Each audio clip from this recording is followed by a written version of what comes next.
tu me dis que cette machine-là, tu mets ton cube, tu fais un petit coup de... tu fais tes manœuvres, et là, t'as une pièce nickel, propre, qui sort d'usine. Mais il me faut ça, en fait. Donc, les premiers tafs d'été, tu vois, j'ai tout craqué dans une machine outil. Ça m'est jamais passé dans la tête de, ok, j'aurai une GT40 un jour, vraiment. Et là, j'ai eu la carrosserie, je fais ah, ça serait pas mal quand même. Je m'en souviens encore, à ce moment-là où je trouve le truc et tout, j'appelle mon père. Je lui dis ah, regarde, j'ai trouvé la carrosserie, machin. Donc je me renseigne et je me dis bah vas-y. Est-ce que tu as un rêve inaccessible dans l'automobile? Ouais, je pense, ouais. Une vraie de vraie sans parler de réplique. Enfin, ça me paraît très compliqué quand même. Même en ayant l'argent, en fait, c'est compliqué d'avoir ce genre de voiture. Moi, je pense direct à la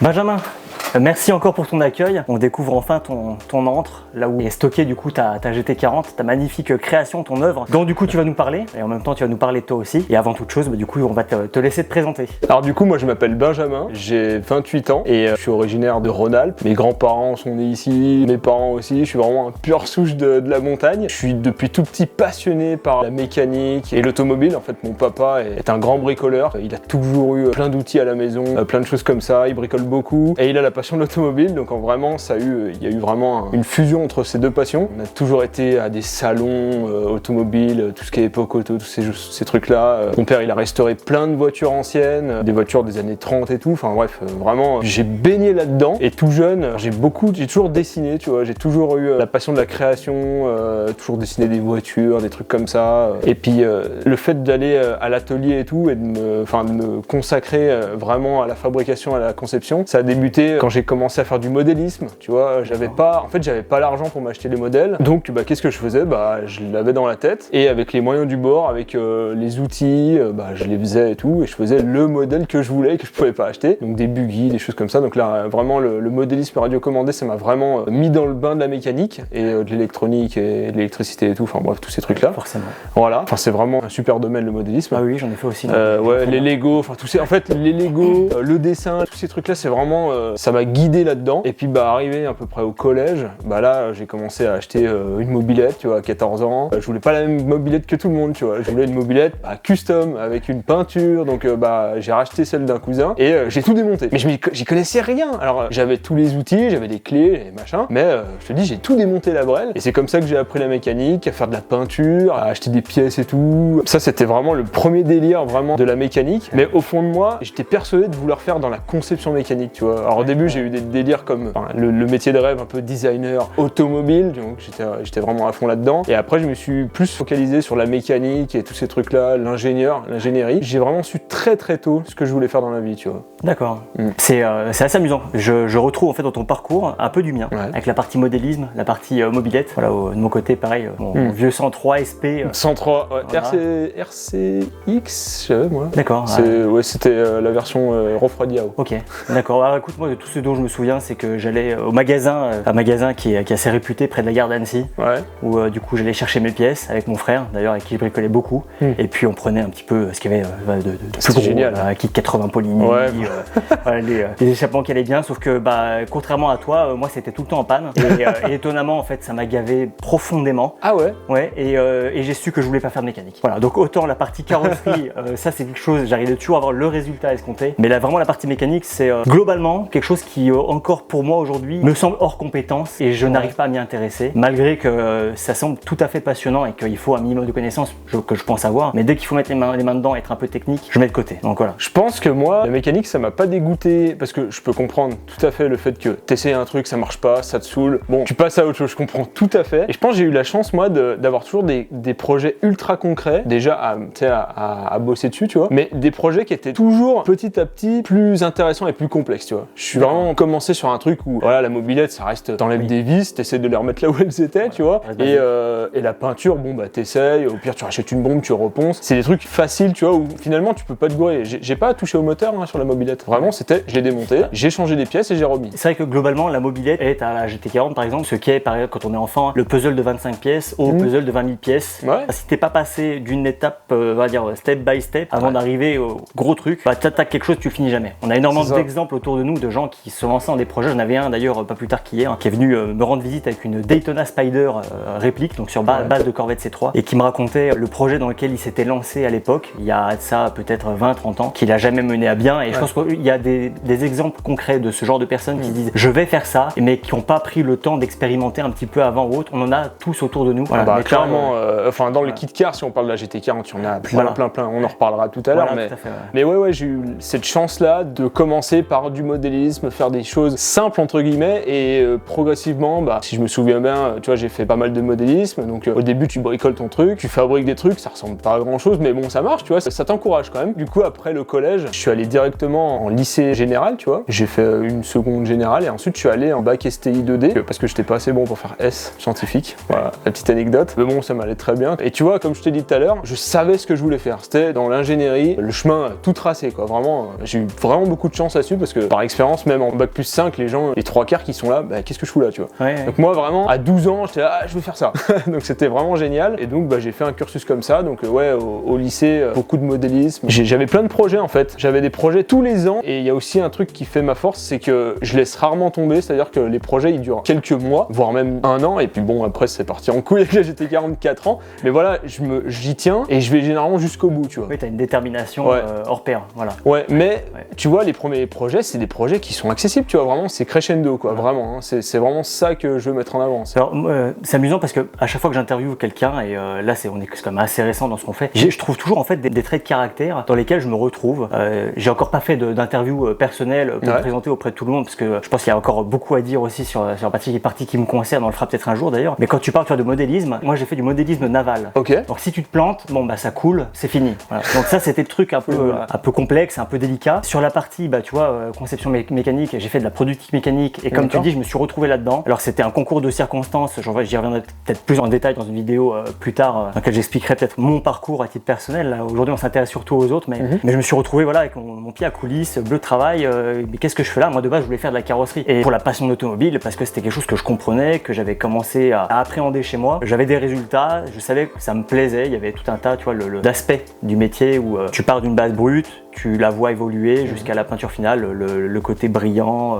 Je pense que le fait, tu vois, de toi savoir ce que tu voulais faire, où tu voulais aller, quels étaient tes buts en termes de conception, etc. Forcément, tu avais une idée peut-être beaucoup plus précise. Ah oui, voilà. Complètement, vraiment. En fait, j'ai évolué avec entre mes projets perso et l'école, tu vois. D'accord. Il y a eu toujours des projets dans les deux sens, mais vraiment, j'aime bien avancer comme ça quand je me présente, tu vois. C'est pas mal. Donc après le lycée, je suis allé en DUT génie mécanique et productique, et là, j'ai découvert un autre truc, les machines-outils. Les machines-outils, en plus, on est dans la région où il y en a de partout et il y a du taf là-dedans, bref. Et à l'IUT, si tu veux, quand j'ai découvert ces machines, je fais, mais attends, mais on peut tout faire en fait avec ça. Genre, en fait, là, je suis avec ma lime aujourd'hui, je me fais des pièces, alors elles fonctionnent, mais elles sont moches, elles sont pas précises. Et là, tu me dis que cette machine-là, tu mets ton cube, tu fais un petit coup de tu fais tes manœuvres, et là, t'as une pièce nickel, propre, qui sort d'usine, enfin, un truc que tu pourrais acheter dans le commerce neuf. Et là, j'ai fait, vas-y, il me faut ça en fait. Donc, mes premiers tafs d'été, tu vois, mes premiers boulots d'été, j'ai tout craqué dans une machine-outil. J'ai acheté un tour, que j'ai toujours d'ailleurs, celui qu'on voit dans les vidéos, le de Vallière, que j'ai acheté dans la vallée de l'Arve, tu vois, on avait des pelles, et j'ai fait une super affaire, bref. Et j'ai acheté une fraiseuse, que j'ai vendue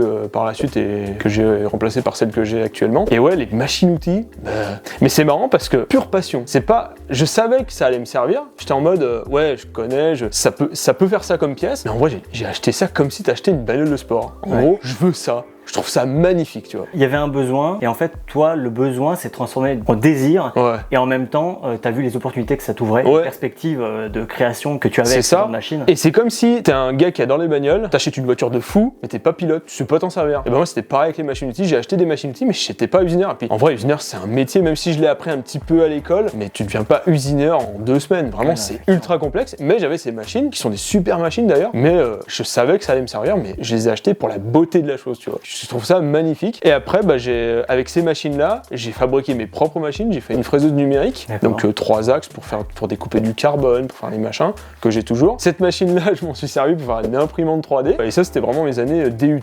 machine-outil à fond, vraiment. T'as une vraie passion pour la conception et pas juste l'idée de concevoir, mais aussi de concevoir tes propres outils. T'es un peu dans l'idée de dire, il y a plein de choses aujourd'hui que tu trouves dans le commerce que tu peux acheter. C'est facile. Tu vas au magasin ou tu vas sur internet, tu trouves ce dont tu as besoin, t'achètes. Et là, en fait, tu as été, comme tu dis, jusqu'au point où tu as créé ton propre outillage. Ouais. Ce qui est quand même assez pointu, ça va assez loin. Mais j'imagine que grâce à ça, tu as pu dimensionner en fait tes outils à tes besoins aussi. C'est ça qui doit être particulièrement satisfaisant. Bah en fait, tu as plusieurs avantages. Déjà, ça coûte moins cher de le fabriquer soi, parce que des machines-outils, enfin, je fais pas de dessin, mais ça coûte super cher. Donc déjà, j'ai acheté d'occasion et pas forcément en état, donc je les restaurais, machin. La fraiseuse numérique, enfin la grosse fraiseuse numérique qu'il y a dans mon atelier qu'on voit en vidéo, c'est une machine que j'ai achetée qui était hors service. Il y avait une grosse armoire électronique qui était morte. Donc je l'ai achetée, je fais bon bah j'ai un presse-papier, vraiment. Et j'ai mis 1 an et demi pour la refaire, mais j'ai kiffé quoi. Et le but c'était de kiffer quoi, vraiment. J'ai ma machine, le but c'est qu'elle marche. Ouais. Et ça, c'est mon plaisir. J'adore ça, vraiment. T'as une satisfaction d'aller vraiment au bout des choses, et même si ça fonctionne pas tout de suite, t'as toujours, comme on disait tout à l'heure, cette détermination pour en fait arriver à ton but ultime, qui est que ça fonctionne et que ça aille. C'est ça. Voilà. Et avec mes études que j'ai sélectionnées pour ça, et le DUT génie mécanique, on apprend déjà à concevoir des pièces, à utiliser les logiciels de 3D, à faire de la FAO. Donc la FAO, c'est de la fabrication assistée par ordinateur, à se servir des machines. J'ai fait des stages aussi. J'ai fait une licence pro en fait juste après mon DUT, une licence pro en conception mécanique assistée par ordinateur. Et là, c'était en alternance. D'ailleurs, je conseille l'alternance parce que l'alternance, déjà, on est payé. Donc c'est cool pour s'acheter des trucs parce que jusqu'à là, on n'a rien, quoi. Donc tu veux faire une voiture, il te faut de l'argent. Hein. Rien que des roues, ça coûte déjà des milliers d'euros. Donc voilà. Et j'ai fait un stage dans une entreprise de roulement à billes, SNR à Annecy. Tu étais à la recherche de la compétence pour tes besoins. Justement, je pense l'avantage du coup que tu étais jeune et que tu pouvais le faire aussi. Donc voilà, c'est peut-être aussi un message, c'est qu'en gros, plus on est jeune, plus aussi on peut avoir de facilité, même s'il y a toujours cette contrainte financière. Globalement, c'est vous avez le temps, faites des stages, allez chercher les compétences dont vous pouvez avoir besoin pour réaliser vos rêves. Et puis après, le reste, ça se trouvera toujours sur Internet. Voilà. Après, c'est au bonheur la chance. Hein. Moi, j'ai eu de la chance. Après, on peut tous en avoir. Hein. Il faut pousser un peu le curseur de ce côté. Voilà. Ok, donc après il y a la partie ingénierie où tu es arrivé, doucement mais sûrement. Donc j'ai fait une école d'ingénieur généraliste. Je tairai le nom parce que j'ai pas trop kiffé en vrai. J'ai pas kiffé. Par contre, j'ai fait aussi en alternance. Une alternance que j'ai pas kiffé non plus dans une première partie, mais j'ai eu en fait sur les 3 ans, j'ai fait 2 ans où c'était vraiment claqué. Et la dernière année, j'ai changé d'entreprise et là c'était super. Et j'ai beaucoup appris, machin. Et en même temps de mes études, en 2017 du coup, j'ai attaqué en fait le projet de la GT40. Et en fait, on va peut-être en parler après de comment ça m'est venu. On peut en parler maintenant. Ok, bon c'est parti. Je finis ma fraiseuse numérique que je venais de restaurer pendant 1 an et demi et il me faut un nouveau truc à faire. Et là, évidemment, l'idée d'un truc qui roule, une voiture, ça me passe par la tête, tu vois. Alors j'ai déjà fait un kart cross, mais c'est un délire, tu vois. Là, je veux un truc sérieux, tu vois. Je voulais faire de la course de côte, tu vois, ou du slalom, un truc comme ça. Il y en a par vers chez nous, donc c'est cool.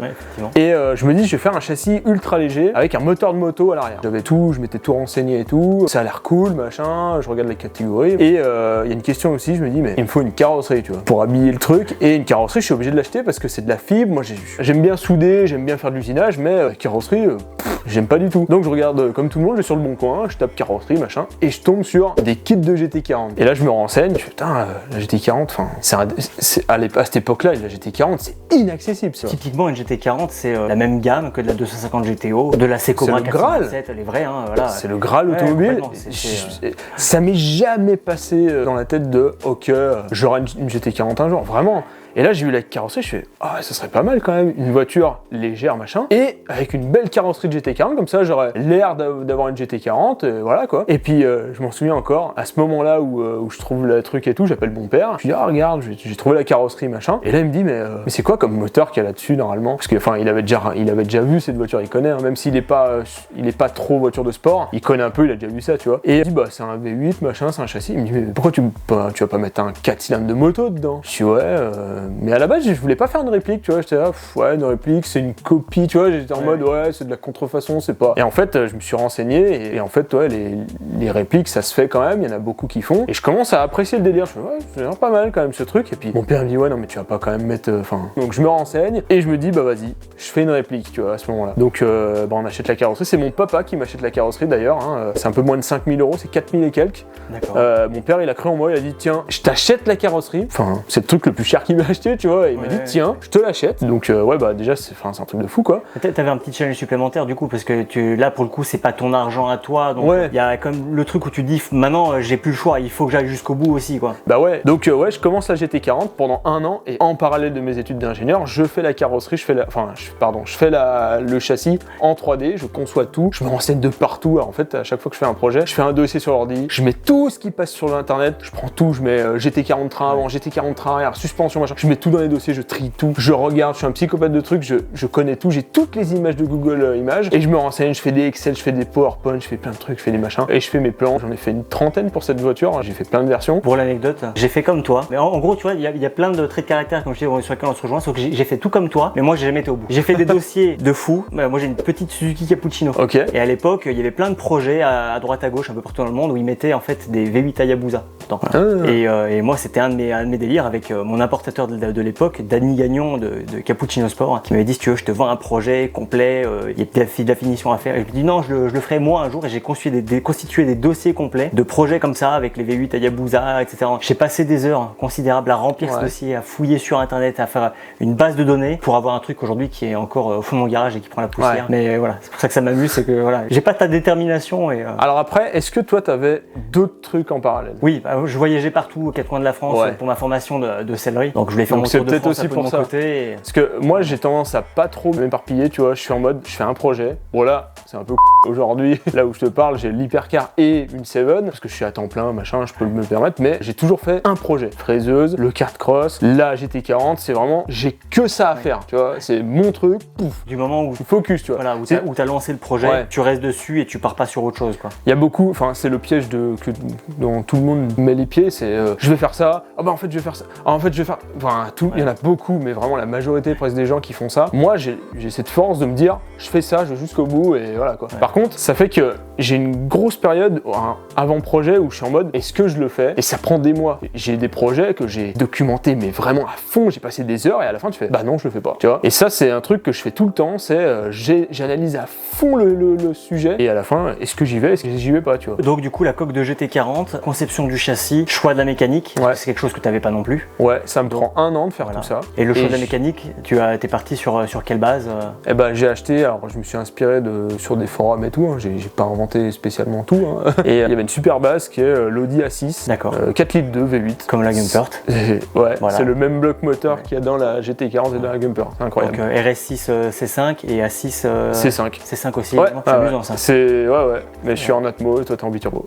D'accord. T'as vraiment un package mécanique qui est fou, vraiment, pour 2000 €. Donc je suis parti là-dessus, donc comme je t'ai dit, j'ai investi, tu vois, la carrosserie, les roues, les machins, tu commences à te dire, bon, si j'arrête maintenant, jamais je retrouve ma thune, c'est sûr. Et puis bon, je suis en alternance, je gagne pas non plus, c'est pas un délire en mode, ouais, vas-y, je tente, on verra. Non, c'est ma thune, c'est mon porte-monnaie, je mets tout dedans, quoi. Donc bon, et en parallèle de tout ça, et ben j'ai avec un ami qui s'appelle Pierre, on se chauffe pour faire un truc YouTube, tu vois. Et c'est là en fait que part le délire YouTube, c'est que bon, j'ai toujours adoré faire du montage et tout. Quand il y avait des projets à l'école, c'est moi qui faisais le montage. J'aimais bien ce truc-là, tu vois, de filmer et tout. J'ai toujours kiffé. Et je suis un gros consommateur aussi de YouTube, tu vois. Je regarde tout le temps, machin. Et ça faisait un moment que je me suis dit, ouais, ce serait bien que je fasse ça et tout. Mais tu sais, t'as un peu peur du regard des autres. Tu te dis, ouais, mais si je fais ça, je vais peut-être avoir l'air.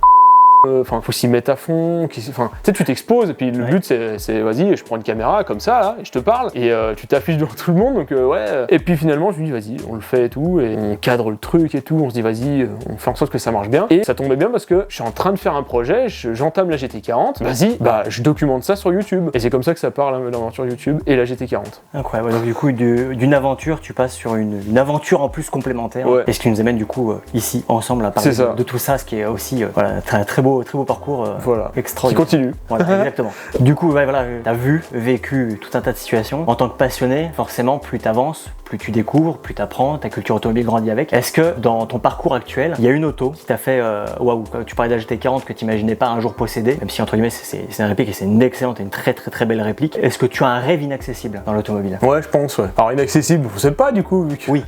Vu que tout est possible. Après, ouais, une vraie de vraie sans parler de réplique, ouais, ça me paraît très compliqué quand même en ayant l'argent en fait, c'est compliqué d'avoir ce genre de voiture. Moi je pense direct à la McLaren F1 parce que la McLaren F1 moi j'ai découvert sur les jeux vidéo, Need for Speed Poursuite Infernale, je crois, un truc comme ça sur PC. Enfin pour moi ça c'est le truc, enfin c'est ce qui a construit mes goûts pour l'automobile, tu vois. D'accord, oui.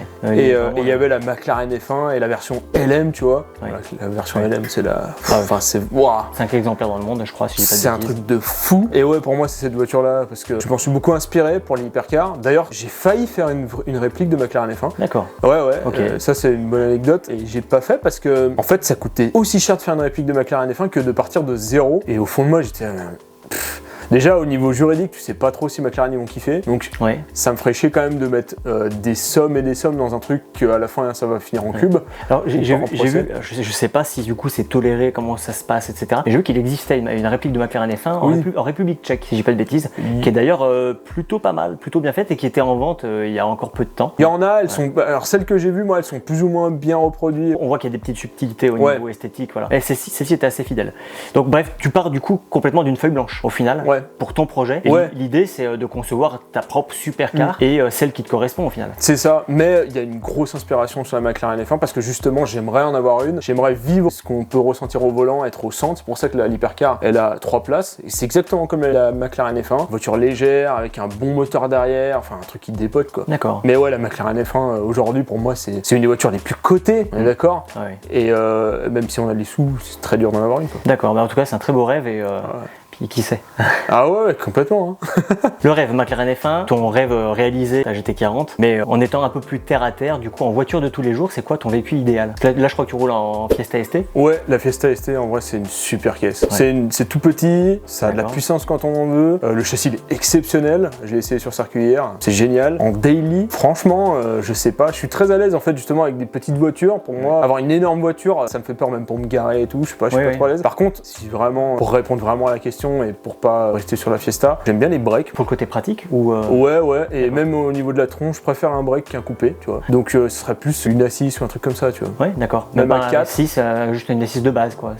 Alors, j'aimerais bien, ou alors une line, tu vois, une S-line, un truc comme ça, parce que finalement, c'est bien beau d'avoir une RS machin, mais il faut aller à la pompe tous les 100 km. Puis le regard des gens. Après, tu sais, tu prends une config un peu soft, ça va, et c'est vrai que ça a de la gueule, une RS6 ou un truc comme ça, mais là, c'est plus pour la consommation et en mode tous les jours, en mode pour l'assumer, quoi. Puis comme ça, tu te préoccupes pas de ce que tu fais avec, tu prends un coup de portière, bon, c'est moins grave. Ouais, voilà. Ou alors, un autre truc qui est pas mal, c'est un espèce d'utilitaire, tu sais, genre un transporteur et tout, ça. Excellent. Bon. En auto classique, une ancienne, imaginons demain, tu as une belle collection, et puis tu dis, tiens, j'ajouterais bien une ancienne, voilà, on va dire plus de 30 ans, une carrosserie qui te fait rêver, un modèle pour toi emblématique, hors GT40, parce que voilà, forcément.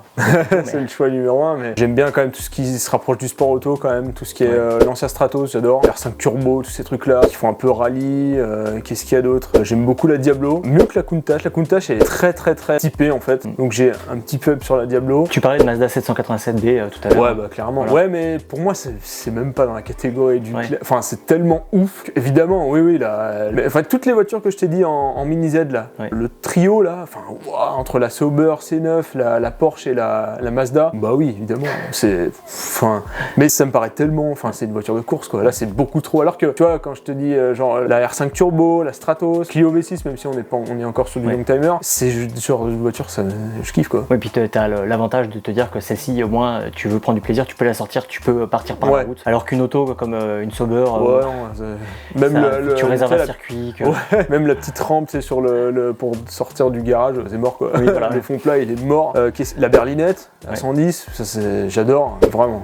Très belle classique. On y est, la grande question du coup sur le thème de l'épicurisme. Un sujet un peu vaste, complexe, qui est propre à chacun. Chacun vit un peu l'épicurisme à sa façon. Donc toi, aujourd'hui, quand tu abordes le thème justement qui est assez vague pour beaucoup de monde, comment dans ton quotidien, dans ta vie de tous les jours, quand tu as un peu de temps ou autre, comment tu prends du plaisir? Et dans quoi tu prends du plaisir? Moi, ce que je kiffe là, enfin, je veux dire, je fais ça tout le temps, c'est de concevoir des trucs. C'est ce qui me fait le plus kiffer quoi. Vraiment, sinon je le ferais pas, je passe des heures et des heures. Si t'aimes pas un truc, tu le fais pas quoi. C'est pas un plaisir qui est palpable d'un coup, tu vois. C'est pas en mode tu manges une glace, c'est bon. C'est t'en chies, mais je sais pas pourquoi tu t'aimes bien faire ça. C'est le plaisir en fait de voir l'évolution et le résultat de ton travail, l'aboutissement aussi. Du coup, je pense qui contribue tu vois en fait la GT40, c'est le but, c'est de la fabriquer, tu vois. J'ai passé 4 ans à la faire et 4000 heures, mais si t'aimes pas ça, tu peux pas, c'est impossible.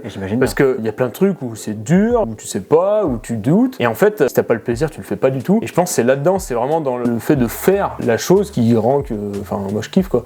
La voiture là, bon, c'est une GT40 évidemment, je vais pas me plaindre, et c'est une des voitures que j'adore. C'était mon rêve absolu, mais c'est pas que la finalité quoi. C'est vraiment. Là aujourd'hui, elle est finie, mais bon, bah c'est pour ça que j'en refais une autre, parce que bah vas-y, faut que je fasse quelque chose quoi. La piloter, c'est bien, mais c'est un bonus pour moi. Ouais, ça tu vas nous en parler d'ailleurs. Tes sensations au volant, on va aborder le sujet un peu après. En fait, c'est un bonus, alors qui est aujourd'hui, qui est devenu quand même sympa. Alors abordons le sujet sujet tout de suite du coup. Eh ben, on peut aborder le sujet. Ouais. Tes sensations au volant, quand tu vas rouler avec, tu prends du plaisir quand même. Ouais. Voilà. Tu réalises ce que tu as créé et en même temps, tu as eu le plaisir de concevoir et tu as maintenant le plaisir en fait d'avoir ces sensations, ces émotions au volant. Ouais. Qu'est-ce qui est retranscrit en fait à ce moment-là quand tu es là, que tu es installé et que peut-être tu pars te balader et que tu es perdu peut-être tout seul dans tes pensées sur une route, tu enchaînes les virages, tu as peut-être un coucher de soleil, etc. Le contexte, qu'est-ce qui se passe dans ta tête à ce moment-là? Alors déjà, il y a un truc qui est exceptionnel avec ce genre de voiture, c'est juste sans rouler, hein, mais d'être à bord, c'est déjà exceptionnel. Tu monteras après, tu vas voir. Avec plaisir.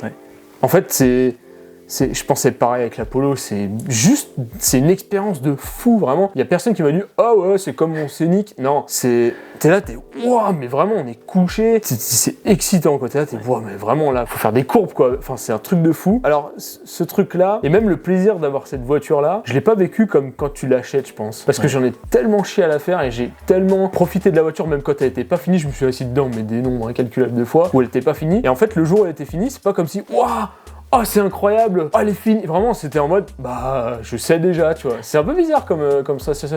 Sensation. Même les premiers essais, en vrai si les premiers essais ils étaient fous, tu vois.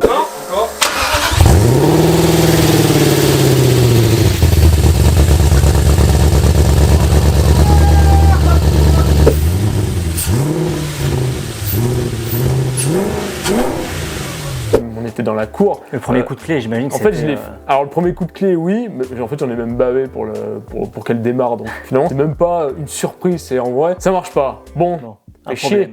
On résout le problème. Ça marche. Bah heureusement que ça marche parce que sinon, elle est tout pété, tu vois. Et par contre, le premier roulage que j'ai filmé d'ailleurs est vraiment, en fait, je mets la marche arrière et dès que je relâche l'embrayage, mais genre.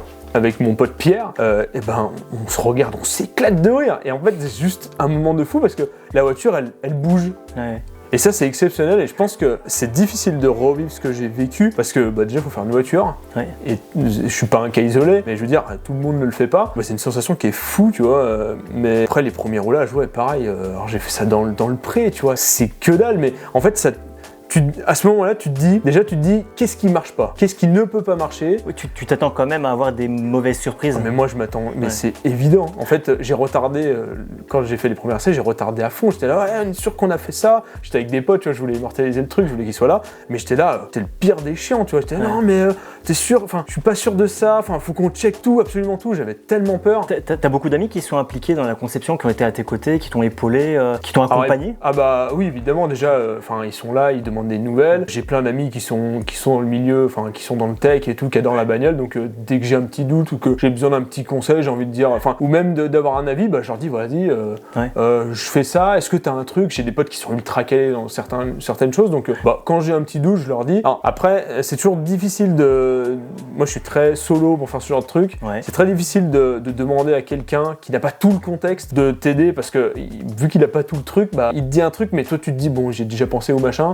Après, d'un autre côté, lui, vu qu'il a le recul, enfin il a pas, enfin vu qu'il est pas dedans, il a un autre recul, donc ça peut aussi t'aider, mais en général, ouais. Oui, je m'aide, bien sûr, oui. Des fois, le fait de pas avoir le nez dedans, ça permet peut-être justement d'avoir, comme tu dis, le recul nécessaire sur des problématiques où bah, tu cherches le problème et pour en fait la solution est peut-être tout de suite plus, exactement. Plus évidente. Et oui, évidemment, j'ai des amis et tout, même mes parents, enfin des proches qui me soutiennent même moralement, tu vois. Quand tu as eu terminé le projet, est-ce que tu as réuni tout le monde, toutes ces personnes, ces gens-là, ta famille, etc., pour un peu célébrer le truc, la fin? Bah en vrai non. Non, ouais. Parce que comme je te dis, il y a vraiment une grosse différence. On fait quoi? On pose une date tout de suite ou comment ça se passe? Non mais en fait il y a une vraie différence entre quelqu'un qui arrose une maison et encore une maison. Enfin si, en vrai si, mais même une voiture que tu achètes. Tu l'achètes, elle est à toi, tu peux le fêter. Ouais. La voiture en fait. Oui, c'est vrai, pour une maison, on fait une crémaillère. Ouais, mais sauf que il y a un moment où tu dis c'est fini, et en fait c'est trop bizarre parce que la voiture, j'ai pas eu l'impression d'un moment où il y a eu une date où elle était finie. Ouais. Elle était peinte, c'est cool, donc là pareil, en fait tous les moments clés je les ai vécus avec des gens, mais en fait c'est plein de petits trucs qui font que à aucun moment t'es en mode là elle est finie. Même aujourd'hui là, je suis même pas sûr que. T'auras toujours des petites choses en fait à revoir, à reprendre, t'as toujours l'impression qu'il y a une chose à faire. Ouais, t'as toujours. Alors là aujourd'hui en vrai. Oui, comme une maison en fait du coup. Ouais, c'est un peu bizarre, mais pire parce que en vrai oui, il y aurait eu une date où une fois qu'elle était stickée et tout, oui, mais en soi j'ai pas spécialement fait de. Enfin j'ai pas fait de grosses grosse fête en mode ouais, trop mais cool. ils l'ont tous vu. Oui, bien sûr, oui, à chaque fois qu'ils venaient, ils l'ont vu. Oui, évidemment. Ouais. Après, il y a eu la journée circuit au circuit de Brest où j'ai fait mes premiers tours de circuit, où là j'ai invité surtout des vidéastes, des potes vidéastes. On a passé une super journée. À part ça, non, pas vraiment. Vraiment, puis tu sais, moi je suis très. Enfin, voilà, je fais mon truc. J'ai pas besoin de faire regardez, enfin, tu vois, c'est un peu bizarre. Mais je l'ai vécu quand même en vidéo. En vidéo, j'ai fait vas-y, c'est la fin, elle est là. Voilà. C'est peut-être ça, mais j'ai pas fait avec mes proches, pas spécialement, tu vois. D'accord, je vois bien et ça me semble tout à fait cohérent dans l'explication. C'est juste que dans la question que je posais sur le thème de l'épicurisme, j'attendais la réponse avec le grand dîner, le barbecue, tu vois, les bonnes bières avec les potes, etc. Pas tant que ça. Ouais. Mais bon, t'es quand même. Mais j'attends pas d'avoir des occasions comme ça pour faire ça. Ah bah non, on peut peut-être en parler maintenant. Il y a un truc que je kiffe, c'est quand je sais que j'ai un truc de prévu avec des potes, tu vois. Ouais. Je sais que je vais aller bouffer avec eux quelque part. On va rien faire, peut-être on va juste discuter, mais ça, j'adore ça. Tu vois, là, ça me dit, j'ai un truc. J'adore. Enfin, tu vois, j'attends impatiemment ça. Je sais qu'on va bien manger, je vais être avec des potes, avec des amis et tout, on va kiffer. Mais c'est ultra simple comme truc. Tous passionnés automobile ou même pas forcément, c'est juste. Pas forcément. Pas forcément, ouais. Et je cherche aussi ça parce que moi, j'aime bien aussi parler d'autres choses que l'automobile, parce qu'il y a un moment où, vas-y, c'est ton quotidien. C'est mon métier, c'est mon. Enfin, tout.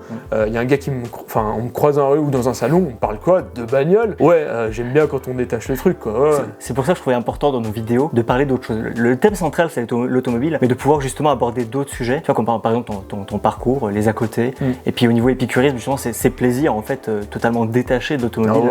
Tu vois, comme là, on peut parler de barbecue, d'une bonne bière avec des copains. Clairement, mais là, mais ça, j'adore ça.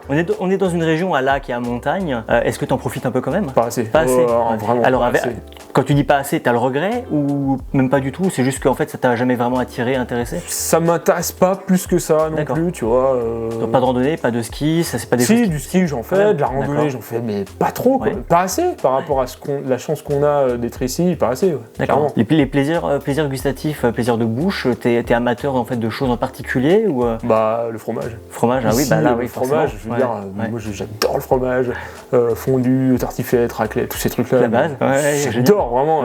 Et quand on me dit ouais mais c'est pas la saison, on s'en fout. Mais c'est très bien que tu nous en parles parce qu'en fait je crois que tu es le premier entre guillemets vrai local qu'on interviewe. Donc c'est vrai qu'avoir quelqu'un justement région Rhône-Alpes, Savoie, Haute-Savoie qui nous parle justement de fromage, il aurait manqué un truc à l'interview si on n'avait pas abordé le sujet. Si tu veux, moi je suis pas un mangeur à me péter le bide, je suis pas j'ai un appétit qui est normal quoi. Mais par contre c'est un moment de la journée que j'adore. Comme beaucoup, mais en vrai, par exemple avec un pote on fait des journées ski, et ben je sais qu'au milieu de cette journée on a mis notre casse-croûte dans le sac, tu vois.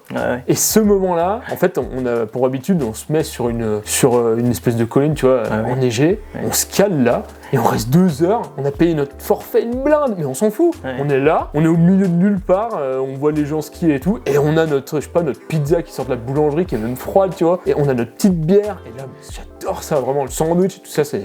Petite pause pour notre ami Michel et penser avec son sandwich Sodebo en haut du col du Galibier. C'est un peu le même principe. Ah ouais, moi j'adore. Et tu vois, pareil, la bouffe, même quand je fais de la route, tu vois, cette année j'ai fait beaucoup de route, tu vois. D'habitude j'en fais pas trop. Et en fait, j'aime bien des fois être seul, d'écouter ma musique, parce que la musique c'est aussi un truc de ouf. C'est bien d'en parler. T'as une musique d'ailleurs en particulier que t'écoutes je dirais pas en boucle parce que quand on aime la musique, genre, on aime passer une playlist à une autre. Mais un truc à nous recommander, à écouter quand t'es comme ça, à rouler, perdu un peu dans tes pensées. Le problème c'est que, tu sais, avec tous les trucs, les Spotify, les machins, j'écoute plein de trucs et en général, tu sais, tu découvres. Alors j'aime bien découvrir, tu vois. Je me découvre un thème, un artiste peut-être. Franchement non. Enfin, je saurais pas te dire. Vraiment, c'est trop bizarre. Alors moi, de base, je suis plus métal et hard rock et punk rock, mais j'écoute un peu de tout aujourd'hui. J'essaie de voir un peu de tout. J'aime bien. Je sais même pas le nom. Mais c'est un peu. En vrai, je vais dire de la.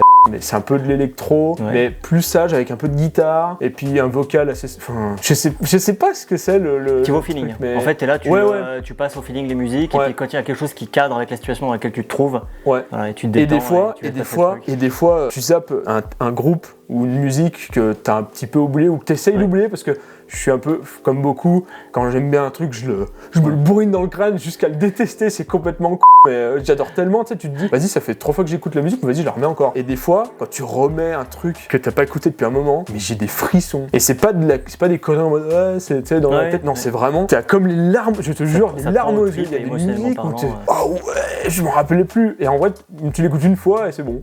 La réécouter, t'as déjà marre, mais rien que la première écoute, tu fais ah ouais, ça c'est bon, ça, tu vois. Et ça, j'adore. Excellent. Ok, donc ouais, voilà, nous on respecte effectivement. Certains n'aiment pas rouler. Ouais. Voilà, c'est un peu particulier en vrai. Ouais, tout à fait. Tu sais, t'es bagnolard, t'aimes pas rouler. Après, la GT40 sur circuit, même la motocross, c'est exceptionnel. On me dit, viens demain, on fait ça. Bah oui, j'y vais. Vraiment. Ouais. Le pilotage, j'adore ça vraiment. Mais juste rouler, je suis moins fan, tu vois. C'est marrant, il y a des trucs où beaucoup vont kiffer à mort, tu vois. Et moi, je préfère des fois être en mode spectateur. Je préfère des fois regarder les gens kiffer et voir et tout, et être en mode tranquille, tu vois. C'est comme ça pour certains, en fait, l'épicurisme va de pair en fait avec un bon vin rouge ou un bon vin blanc, un champagne, là, une belle assiette avec des beaux produits, peut-être, tu vois, un plateau d'huîtres, de fruits de mer, etc. Et pour d'autres, en fait, boire de l'alcool, non, c'est pas possible parce que pour des raisons diverses. Pour certains, les fruits de mer, il y a une allergie ou c'est pas possible non plus, ou ils ont jamais été vraiment adeptes, attirés par le goût. Donc en fait, chacun a sa propre notion et trouve du plaisir en fait dans d'autres choses. Voilà. Il y en a qui sont très amateurs d'horlogerie, c'est peut-être ton cas, je sais pas. J'aime bien, très mécanique depuis très aussi. peu, mais ouais, j'aime bien et je comprends le délire. Et en tant que passionné de mécanique, c'est magnifique quoi. Vraiment, ça sert à rien du tout, tu vois. Enfin, rien que la technique derrière, c'est exceptionnel. Typiquement, il y a beaucoup de gens qui disent une montre, quelle qu'elle soit, une montre à 10 balles donne la même heure qu'une montre à 100 000. Donc, mais encore mieux, c'est la 10 balles qui est à quartz, elle est plus précise qu'un truc de ouf à 200 000, à machin. Enfin, mais par contre, l'objet, il est fou quoi. J'ai découvert ça depuis pas si longtemps, tu vois, avec un pote, on aime bien et tous ces trucs-là. Il y a une marque, un modèle en particulier, justement, que tu as découvert récemment. Rockmart, c'est quand même quelque chose. Voilà, on en parlait tout à l'heure, ma femme travaille chez eux. Ouais, ça c'est exceptionnel, c'est trop bien. C'est pour ça que je me suis mis un peu dedans. Par la force des choses, c'est un domaine aussi qui m'a toujours attiré, mais que j'ai toujours un peu délaissé pour des questions en fait de temps. C'est quand on s'intéresse autant à l'automobile, je préfère maîtriser complètement à 100% un sujet que de m'intéresser un petit peu à quelque chose et de pas savoir en parler. Mais bon, voilà, maintenant avec ma femme qui est née dedans et qui rentre et qui me parle de son travail, de ce qu'elle fait, etc., du dernier modèle qu'ils viennent de présenter, je suis obligé de comprendre à minima. Et puis c'est lié, l'automobile, et moi ça fait 2 ans que je suis la Formule 1, Richard Mille de partout. Tu te dis c'est quoi ce truc, tu te renseignes, tu fais c'est des montres qui coûtent le prix d'une baraque, pourquoi? Donc tu regardes, tu fais ah ouais quand même, enfin ok, il y a des métaux, des matériaux de ouf, mais techniquement j'aimerais bien en voir une, tu vois. J'en ai vu une de très très loin, mais j'aimerais bien voir, toucher, en fait prendre conscience de la technique qu'il y a derrière et de la finition d'une pièce, vu que moi je suis dans l'usinage et tout. J'aimerais trop voir ça, tu vois, vraiment pour voir si ça vaut vraiment le coup, quoi. Je t'avoue, ce qui m'a tout de suite justement un peu encouragé à m'étonner dedans, c'est leur boîtier, tu sais, en composite, carbone, etc. Après, pareil, ceux qui font des boîtiers en saphir, et je sais plus, j'avais lu justement les chiffres, combien il faut en faire et en louper pour en avoir un bon, quoi. Et en fait, on prend conscience à quel point c'est technique, tant au niveau de la mécanique interne, tu vois, du mouvement, que après de la conception peut-être justement de ces boîtiers avec des matériaux assez difficiles à travailler. En fait, je comprends le délire. Je pense qu'il y en a plein qui doivent pas comprendre. Ils se disent mais pourquoi autant d'argent dans un si petit objet? Mais c'est vraiment. C'est comme ceux qui considèrent que une auto c'est qu'un tas de tôle. Voilà, mais une voiture ça a quand même, tu sais, ça a une prestance, tu vois. Une montre c'est quand même tout petit. Mais comme t'en as certains pour qui en fait une montre c'est pour juste donner l'heure, et il y en a pour qui en fait une voiture c'est pour aller d'un point A à un point B. Voilà. Mais concrètement derrière, il y a toujours l'histoire, comment ce produit il est né, qui est derrière, pourquoi. Tu vois, souvent il y a une aventure humaine aussi qui va avec. T'as des petites mains qui sont derrière, il y en a beaucoup permis, pour une montre. Et souvent certains qui sont dans l'ombre, dont on parle pas et qui pourtant ont peut-être dessiné, imaginé, conçu. Et c'est ça aussi que je trouve passionnant, c'est toutes ces personnes un peu dans l'ombre qu'on voit pas, dont on parle pas, mais qui ont permis en fait de concevoir cette pièce extraordinaire. Et j'aimerais bien voir justement à quel point ils s'embêtent sur les détails en fait de chaque pièce. J'aimerais bien voir si ce que je pense c'est vraiment le cas ou c'est même pire, tu vois. Est-ce qu'ils font encore plus que... Alors est-ce qu'un engrenage, ils le polissent et tout, mais est-ce qu'ils vont aller jusqu'à polir même les dents, j'en sais rien, tu vois. Est-ce qu'ils vont aller vraiment beaucoup trop loin? Parce que pour moi c'est même trop loin, tu vois. Est-ce que... Enfin je suis hyper curieux de ça. Je sais plus comment ça s'appelle, les domaines de tolérance. Alors ça en vrai c'est très... En machine-outil on arrive à faire des trucs beaucoup plus précis que ça, tu vois. C'est pas là-dedans. Pour moi c'est pour ça qu'en Chine ils sortent sortent des mécanismes de ouf, pas cher du tout. Et tu te dis mais pourquoi là-bas ça coûte 10 000 € et là-bas ça coûte 100 €. Et en vrai il y a toute une...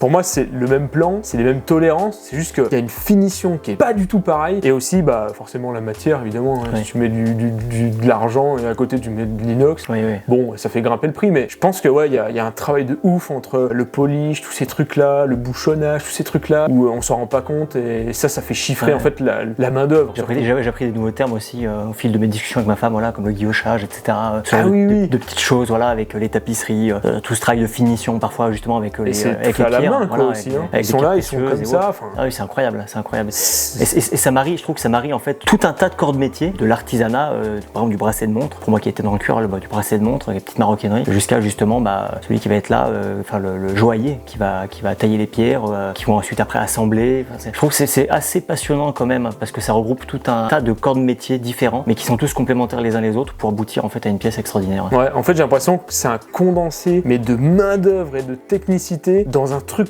le plus petit possible. Voilà. Tu vois, j'ai vraiment l'impression que c'est comme si tu prends une voiture et que tu fais un truc gros comme ça. Et tu mets toute la technique dedans, toutes les heures, tu mets tout dedans. Exactement. Non, c'est passionnant. C'est passionnant et puis je pense qu'on n'est pas assez calés tous les deux pour faire un sujet plein qui va peut-être justement faire sourire les vrais amateurs et collectionneurs d'horlogerie qu'on a justement dans notre petit club d'épicuriens. Mais c'est vaste, c'est passionnant pour en discuter des heures et je pense que de toute façon on continue d'apprendre et de se cultiver sur ce sujet.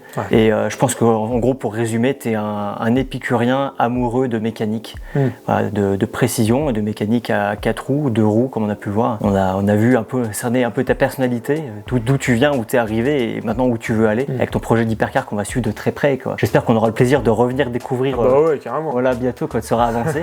On va se revoir de toute façon aussi pour mettre le nez un petit peu dans la Gumpert Apollo que tu étudiais un peu avant qu'on prenne contact. Donc ça c'est assez intéressant. On va voir un petit peu comment les choses évoluent de ton côté. On reste disponible pour te mettre l'auto à disposition si tu as besoin aussi. Et on espère peut-être, pourquoi pas, te retrouver sur un de nos prochains Epicurian Days, nos événements où on réunit tous nos membres, nos passionnés, nos amoureux d'automobile. Pour ceux qui n'ont pas eu la chance de déjà découvrir ton auto que tu avais peut-être déjà présenté sur des événements comme Epoch Auto. On te tiendra informé de nos prochaines dates. Carrément. Sur notre invité, on espère qu'on aura l'occasion de prendre... on va peut-être essayer de la sortir. J'ai pas parlé de la mettre peut-être justement dans la lueur du jour. Commence à se faire un peu tard. Peut-être clôturer cette vidéo, faire 2-3 belles images et puis se quitter avec ces belles images du coup. Donc en tout cas, Benjamin, merci encore pour tout. Merci pour ton accueil, ta sympathie. Et puis on va vous souhaiter à tous une belle fin de journée. Prenez soin de vous les amis et on se retrouve tout bientôt pour de futures interviews et prochaines vidéos. Ciao. Salut.